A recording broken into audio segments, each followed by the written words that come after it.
Isa sa mga huling araw ng Disyembre, naglalaro ng tresilyo sa sala ang Kapitan General kasama sina Padre Sibila, Padre Irene, Padre Fernandez at Simon. Tinanong ni Simon sina Padre Sibila at Padre Irene kung ano ang kanilang itataya. Ano ba ang maitataya namin? Ang general ay makatataya ng anumang maibigan, ngunit kami mga pari. Kayo ni Padre Irene ay magbabayad ng pagkakawang gawa, panalangin, at kabaitan. Alam ninyong ang kabaitang taglay ng bawat isa'y hindi katulad ng mga brilyanteng na paglilipat-lipat ng kamay. Pinagbibili na sa isa, pinagbibili pa sa iba. Kung gayoy, papayag akong bayaran na lamang ng mga pangako. Sa halip na magbayad ng kwalta, ay sasabihin na lamang na lilimutin ng 5 araw ang karalitaan, ang kababaang loob, ang pagkamasunurin, ang kalinisang ugali, ang pagkamahabaging at iba pa. Maliit na bagay laban sa aking brilyante. At tinapik ni Simon sa balikat ang general. At ito naman, ang ibabayad dito sa akin ay 1 bale sa 5 araw na pagkabilanggo o 5 buwan o 1 utos ng pagpapatapon na walang nakatalang pangalan o 1 utos sa Gwardiya Sibil na barilin sa daan ang taong parurusahan samantalang ito'y ipinaghahatid-hatiran. Ano naman ang mapapala ninyo? Malaki. Ang nais ko'y lipulin ang lahat ng may masasamang budhi. Pinag-usapan din ang tungkol sa pagtuturo ng wikang Kastila. Mapangahas na hiling bukod sa paglaktaw sa ating kapangyarihan. Ang kahiling ay kahina-hinala. Isang anyo ng paghihimagsik, pag-aalsa. Ang kahilingay pamumunuan ng mga binatang naghahangad ng mga pagbabago at kayabangan. Ang isa sa kanila ay nagngangalang Isagani, pamangkin ng paring Indio, si Padre Florentino. Siya ang paborito kong mag-aaral. At paborito ninyo? Muntik na kami magsuntukan yan sa bapor. Napakawalang galang na itinulak din ako. May isa pang makaraigin yata o makaraig. Makaraig, magalang at nakatutuwang binata. Siyang nabanggit ko sa inyo na lubhang mayaman. Mahigpit na inihabilin sa akin iyan ng kondesa. Mayroon pang nagngangalang Basilio, estudyante sa medisina. Tungkol kay Basilio ay wala akong masasabi. Iyan para sa akin ay tubig na tulog. Hindi ko maunawaan ang iniisip at sinasabi. Sayang at wala si Padre Salvi upang magbalita sa atin ng tungkol sa pinagmulan. Tila narinig kong patang musmus pa iya'y nagkaroon na ng usapin laban sa mga Gwardiya Sibil. Ang kanyang amay napatay sa hindi ko matandaan kung anong gulo. Ganyan pala. Itala ninyo ang pangalang iyan. Ngunit, General, ang kahilingan nila'y makatuwiran at wala tayong karapatang huwag dinggin dahil lamang sa mga sabi-sabi. Palagay ko'y dapat itong sang-ayunan ng pamahalaan upang ipamalas ang ating pagtitiwala sa kanila at bilang katibayan ng ating pagiging matatag. May kalayaang bawiing muli ang pahintulot at makikita kung nagmamalabis ang mga pinagbigyan, kaya atin silang babantayan.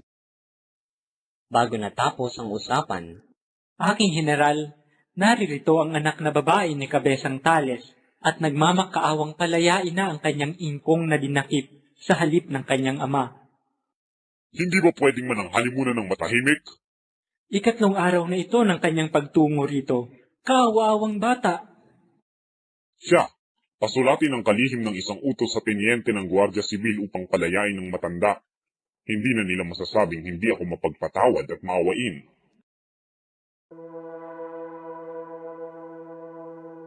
masama ang loob ni Placido Penitente habang naglalakad sa eskolta patungong Universidad ng Santo Tomas. 2 beses na siyang sumulat sa kanyang ina upang huminto sa pag-aaral, upang magtrabaho, ngunit hindi siya pinayagan. Ang paghahangad ni Placido na tumigil ng pag-aaral ay palaisipan sa kanyang mga kababayang taga-Tanawan. Siya ang pinakamatalino sa kilalang paaralan ni Padre Valerio Roon, kung kaya tinuturing siyang filibustero. Hindi naman siya sugarol, walang kasintahan. pinawawalang halaga ang mga aral ng tandang Basyo makunat at mayaman. Nakasabay ni Placido si Juanito Pelaez sa pagtawid sa tulay ng Espanya. Nagaliw ka bang mabuti, penitente? Ganoon. Ikaw? Sayang masaya. Naanyayaan ako ni Padre Camora na magbakasyon sa kanilang bayan. Sumama ako. At sapagkat maraming magagandang dalaga, hinaranan namin lahat. Napakasaya, walang bahay na hindi namin pinanhik. Nakakilala kami ng isang mangmang, katipan yata ni Basilio. Napakaulol ni Basilio. Aanhin kaya niya ang isang dalagang hindi marunong ng wikang Kastila, walang yaman at naging alila pa. Napakasungit niya, ngunit maganda. Isang gabi hinambalos ni Padre Camora ang dalawang naghaharana sa kanya. Buti na lamang at hindi sila napatay. Masungit pa rin siya tulad ng iba'y may mangyayari rin sa kanya balang araw. Malakas na lumalakak si Juanito samantalang tiningnan siya ng masama ni Placido. Nang sila'y nasa universidad na at naghihintay sa mga propesor, isang karwahe ang huminto na naging sanhi ng bulong-bulungan ng mga binata. Bumaba sina Paulita Gomez, ang katipan ni Isagani, at Doña Victorina. Ngumiti at buong giling na binati ng Doña si Juanito na yumukod sa harapan nito ng buong galang. Namula naman si Isagani, ngunit kiming nagpugay. Nang papunta sa kanyang klase si Placido, tinawag siya ng isang estudyante upang lumagda sa isang papel. Mamaya na, ibig ko munang mabasa. Napakahaba, hindi mo ba nakikita? Si Macaraigat ang iba'y humihiling na makapagpatayo ng isang Akademya de Castellano, bagay na isa lamang kalokohan. Mamaya na, nagsimula ng klase ko. Sa titik o na ang propesor sa pagtawag sa pangalan ng mga estudyante nang sumungaw si Placido sa pinto ng kanyang klase. Aalis na sana siya dahil natawag na ang kanyang pangalan. Ngunit naisip niyang malapit na ang kanilang pagsusulit at hindi man lang siya natatanong o napapansin ng propesor. Inisip niyang ito na ang pagkakataong siya'y makilala. Katumbas ito ng pagpasa sa loob ng isang taon. Kaya pumasok si Placido ng walang ingat. Pakaladkad niyang nilakad ang kanyang sapatos. Napansin ito ng propesor at tiningnan si Placido na parang sinasabing, Walang galang, magbabayad ka rin sa akin. Ipinaulit binasa ng propesor sa pisika na si Padre Milion ang mga isinaulong aralin ng walang labis at walang kulang. Isang binatang mataba na mukhang laging inaantok ang naghikab at nag-inat. Nakita siya ng propesor. Antukin! Ano ka? Tamad! Alam mo ba ang iyong leksyon? Pansin ni Padre Milion si Juanito na isa sa kanyang kinagigiliwan sa klase. Sige, Juanito, sagutin mo ang tanong ko. Ang nasa likuran ba'y nakapagpapabago sa nasa harapan o hindi? Hindi alam ni Juanito ang sagot. Hinudyatan niya si Placido, ngunit ito may hindi alam ang sagot. Habang nakatingin sa ibang estudyante ang propesor, niyapakan niya si Placido, sabay sabing, Bulungan mo ako. Dali, bulungan mo ako. Lubhang nasaktan si Placido, kaya napasigaw siya. Aray, napakahayop mo! Narinig ng praile ang sigaw. Nakita at nahulaan ang nangyari. Tinawag nito si Placido. Ikaw magaling na tagapulong. Hindi kita tinatanong, ngunit ibig mong sagipin ang iba. Ngayon iligtas mo ang iyong sarili. Naupong masaya si Juanito at si Placido naman ang tinanong ni Padre Milion. Nang hindi siya makasagot, tinanong ng propesor ang kanyang pangalan. Placido po. Placido penitente. Lalong mabuting itawag sa iyo'y Placidong bulong. Ngunit kailangan bigyan kita ng parusa sa iyong pagdidikta o pagbubulong. Sinabi ni Padre Milion na 15 araw ang liban ni Placido. Ano pat kulang na lamang ng isa at mabubura ka na sa talaan? 15? Hindi po ako lumiban sa klase ng higit sa 4. Kung sakali ika-5 pa lamang ngayon. Dahil bihira kong basahin ang talaan, sa tuwing makahuhuli ako ng isa ay nilalagyan ko ng 5 guhit. Kung 5 nga ang iyong liban, Ilan ang makalimang-lima? 25. Tama, sa gayon nakalalamang ka pa ng 10, sapagkat makaitlo lamang kitang nahuli sa pagkukulang. Nang binuksan ni Padre Milyon ang talaan upang dagdagan ng isang guhit si Placido dahil sa hindi niya pagsagot araw-araw, nagsalita si Placido. Ngunit Padre, kung lalagyan po ninyo ako ng bawas sa leksyon ay dapat pong alisin ninyo ang di ko pagpasok na inilagay ninyo sa akin. Hindi ko po maisip kung paanong ang wala sa klase ay makapag-uulat ng leksyon. Di yata't hindi mo naunawaan at hindi mo naisip. Pilosopo na hindi na pumasok sa klase, hindi pa marunong ng leksyon. Tama na, Padre. Tama na. Mailalagay po ninyo ang lahat ng guhit na ibig ninyong ilagay. Ngunit wala kayong karapatang laitin ako. Hindi na ako makatitiis sa inyong klase. At umalis si Placido nang walang paalam. Nagulat ang klase. Ang gayong pagsagot ay hindi pa nasasaksihan kailanman. Ang nabiglang propesor ay napakagatlabi at tatangu-tangong nagbabala habang pinagmamasdan ang papalayong estudyante.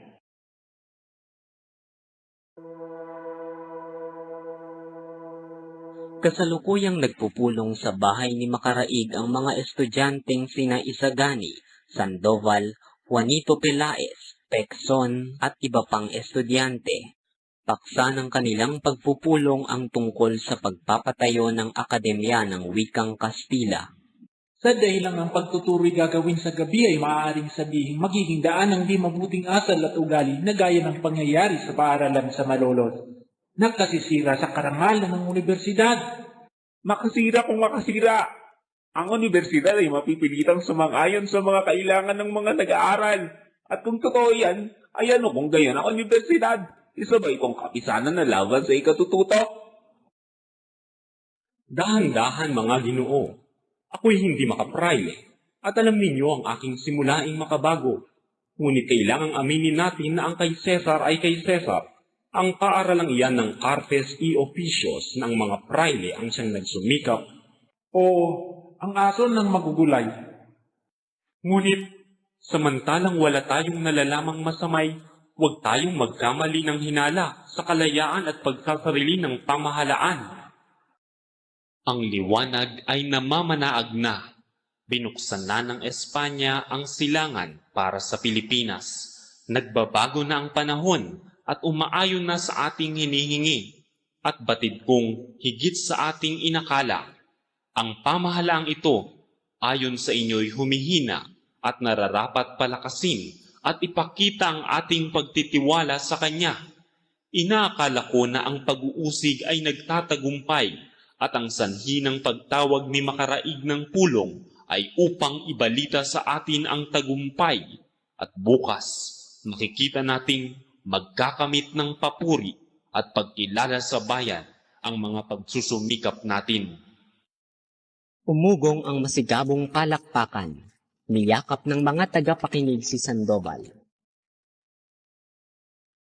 Mabuhay si Sandoval! Mabuhay si Sandoval! Mabuhay si Sandoval! Mabuhay si Sandoval! Dumating si Makaraig habang isinasagawa ang pulong. Magsaya na tayo mga kaibigan. Tagumpay! Nakipagkita ako kay Padre Irene kaninang umaga. Tila isang linggo raw silang nagtatalo at ipinaglaban niya ang usapin laban kina Padre Sivilla, Padre Fernandez, Padre Salvi, General, Pangalawang Cabo at sa mag-aalahas na si Simon. Itatago na sana ang kahilingan ng ilang buwan nang maalala ni Padre Irene ang kataas-taasang lupon ng paaralang primarya. At iminungkahan niyang ang kasulatan ay ipangubaya sa lupong iyon upang magdesisyon. Yamang tungkol sa pagtuturo ng wikang Kastila ang pinag-uusapan. Ngunit ang lupong iyo'y matagal nang hindi kumikilos.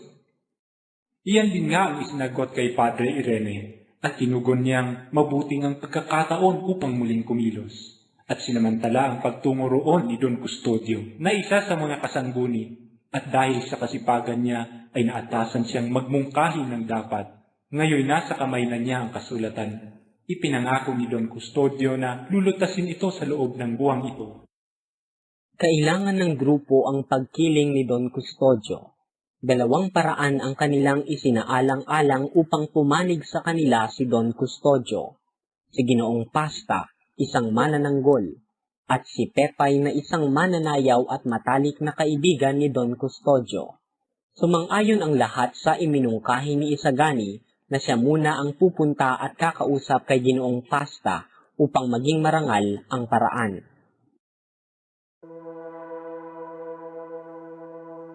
Si Ginoong Pasta ay isang bantog na manananggol sa Maynila. Sinadya ito ni Isagani upang pakiusapan na kung maari ay payuhan si Don Custodio na pumanig sa kanila kung sakaling ito ay sumangguni sa kanya. Masamang simula yan. Masamang palagay. Napagkikilalang mga bata pa kayo at walang nalalaman sa mga bagay na may kinalaman sa mga pagbabago. Tingnan ninyo ang pangyayari sa Madrid. Sa mga binatang humihingi ng maraming pagbabago, lahat sila'y pinaratangang pilibustero. Marami na ang hindi makauwi rito. May mga bagay na hindi ko maipapaliwanag sapagkat lubhang maselan. May ibang katwiran na nag-uudyok sa matinong pamahalaan upang huwag duminig sa mga kahilingan ng isang bayan. Nahuhulaan ko ang ibig ninyong sabihin. Ang pamahalaang kolonyal ay hindi lubos at wasto ang pagkakatatag at nananalig lamang sa palapalagay. Nang si Isagani ay akmang tatayo na upang umalis. Mabuti pang ipaubayan na ninyo sa kamay ng pamahalaan ng bagay na iyan. Maghintay kayo. Bigyan ninyo ng panahon. Mag-aral kayong mabuti. Kayo'y marunong ng magsalita ng wikang Kastila at nakapagpapahayag na.